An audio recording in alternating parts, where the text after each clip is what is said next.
যারা খুব অভাবে ভুগছেন বা লোনের সমস্যায় ভুগছেন তাহলে বৃহস্পতিবারে এই কাজটি করুন। আপনি যে কোনো সময় করতে পারেন, তবে বেশি ভালো হবে সকালবেলা স্নান করে এই কাজটি করলে। আপনি হাতের মধ্যে যে কোনো লবণ নেবেন, সন্দক লবণ নিতে পারেন অথবা যে লবণটি আপনি খান সেই লবণটি নিতে পারেন। নেওয়ার পরে এবার আপনার মনের ইচ্ছা আপনি জানাবেন।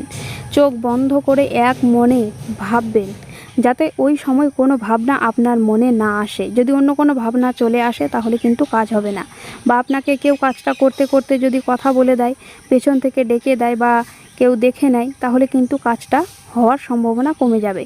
তো চেষ্টা করবেন যাতে আপনাকে কেউ না দেখে, কোনো শান্ত ভালো জায়গায় এক মনে কাজটি করবেন। আপনি আপনার মনের ইচ্ছা জানাবেন, আপনার লোন হয়ে গেলে সেই ব্যাপারে বলবেন, আপনার যদি খুব ধন সম্পত্তি চাই তাহলে সেই ব্যাপারে বলবেন, আপনার শত্রুকে যদি নাশ করতে চান সেই ব্যাপারে, মানে যে আপনার মনের ইচ্ছা বলবেন।